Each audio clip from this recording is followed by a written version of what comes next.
Right. ఇక ధరణిలో జరిగిన అవకతవకలకు సంబంధించి మనకి మరిన్ని అప్డేట్స్ అందించడానికి కరుణాకర్ దేశాయ్ గారు, అలాగే తెలంగాణ లీఫ్ అడ్వైజర్ అయిన మనకి లైవ్ లో అందుబాటులో ఉన్నారు. నమస్కారం అండి కరుణాకర్ గారు. నమస్కారం అండి. కరుణాకర్ గారు, మీరు తెలంగాణ లీఫ్ అడ్వైజర్ గా మీరు ఎలాంటి సమస్యలు, అంటే మీరు ధరణి కోసం సర్వేకి వెళ్ళినప్పుడు ఎలాంటి సమస్యలు అనేవి మీరు ఐడెంటిఫై చేయడం జరిగింది?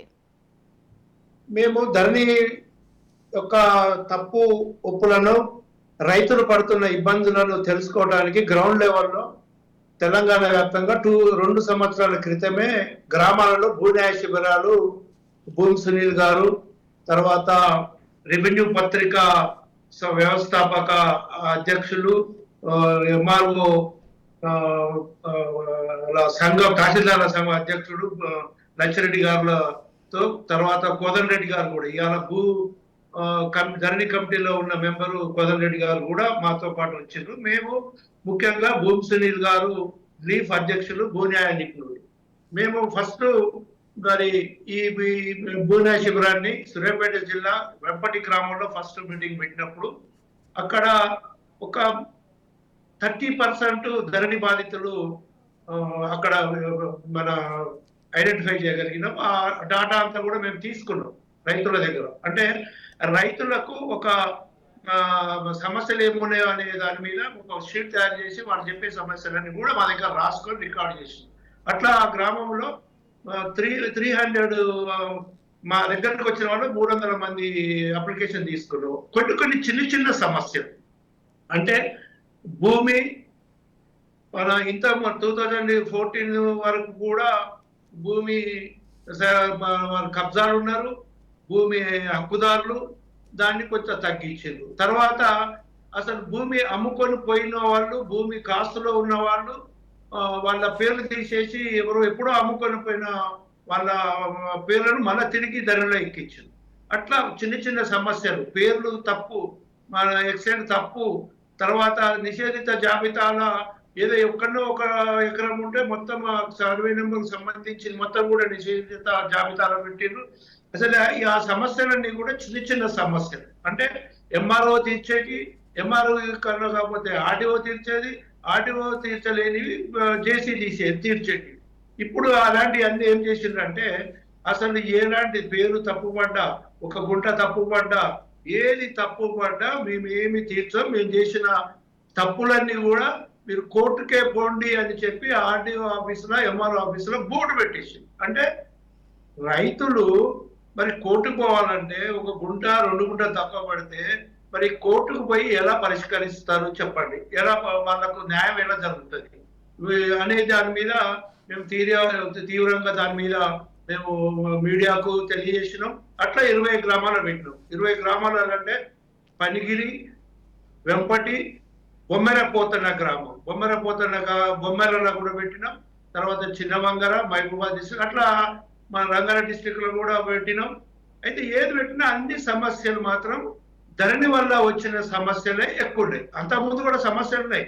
ఎప్పుడైతే 2014లో తెలంగాణ ప్రభుత్వం ఏర్పడిన తర్వాత భూపక్షాలన పేరుతోటే ఎప్పుడైతే మొదలైందో అక్కడి నుంచేనే మరి బీఆర్ఎస్ నాయకులనే ఆ భూపక్షాల కమిటీలో చేసి అప్పటి నుండే వీళ్లకు పైరవీలు ఎక్కువైపోయినాయి. వాళ్ళ ఇష్టమైన వ్యక్తుల మీద 14 నుండి 2000 వరకు చాలా భూములు ఒకరి మన వాళ్ళ అనంగుల పేరు మీదకి ఎక్కించుకున్నారు. ఎవరు వాళ్ళకు ఇష్టం లేని వాళ్ళ భూములను వాళ్ళకు, అంటే ఇప్పుడు వేరే పార్టీలో ఉన్నారనుకోండి, వాళ్ళకి ఇబ్బంది కలిగడానికి వాళ్ళ భూములు రికార్డు నుంచి తీసేసారు. వాళ్ళు ఎవరైనా తిరిగి మా పార్టీలోకి వస్తాము, మా భూ సమస్య లేదంటే అట్లాంటి వాడిని పేర్లతో మనం వాళ్ళని సాల్వ్ చేసింది.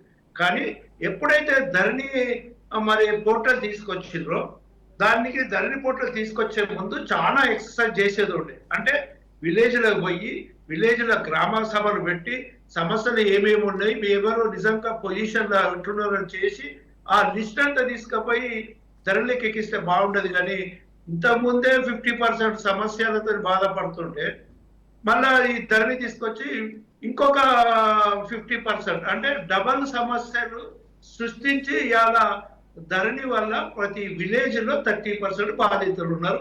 ఈ విషయంలో మరి మేము లీఫ్ సంస్థ అధ్యక్షుని ఆధ్వర్యంలో మేము ఒక 2500 కిలోమీటర్లు ఎలక్షన్లకు ముందు భూమి కావాలని మా రైతుల దగ్గర ఆ, అంటే గ్రామాలు యాత్ర చేసి రైతుల దగ్గర పోయి కూడా తెలుసుకున్నాం. ఆ డేటా అంతా కూడా మా దగ్గర ఉంది.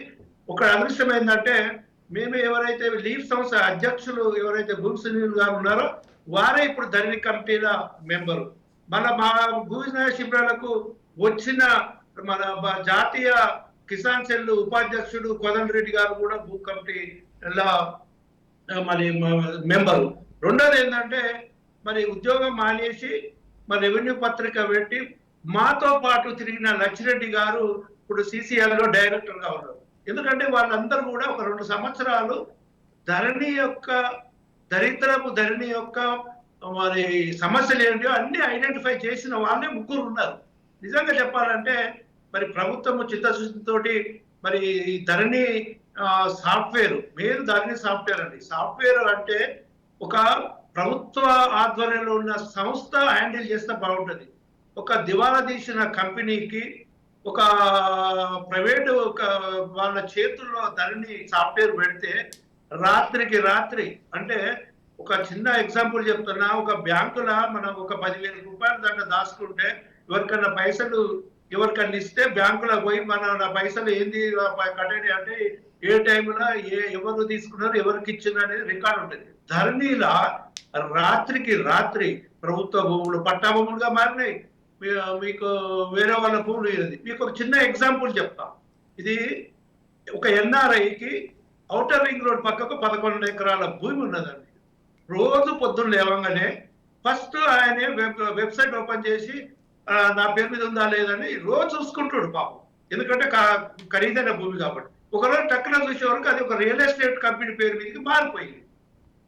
మారిపోతే అక్కడి నుంచి లబోదిపో అనుకుంటే ఇక్కడికి వచ్చి ఆఫీస్కి పోయి ఏంటండి నాది నా పేరు మీద ఉంది, ధరణి బుక్ ఉంది, ఆ పేరు మీదకి ఎట్లా మారింది అని అడిగితే ఏమన్నా తెలుసా అండి, అది ఎట్లా మారిందో మాకు తెలియదు, ఎవరు చేసినారో మాకు తెలియదు. మరి ఎట్లా అంటే ఇప్పుడు ఎవరి పేరు మీద అయితే మారిందో మనం వాళ్ళతో రిజిస్టర్ చేసుకోండి. ఇదేమన్నా పద్ధత, ఇదేమన్నా జవాబా అంటే ధరణి అనేది ఒకటి గుర్తుపెట్టుకోండి.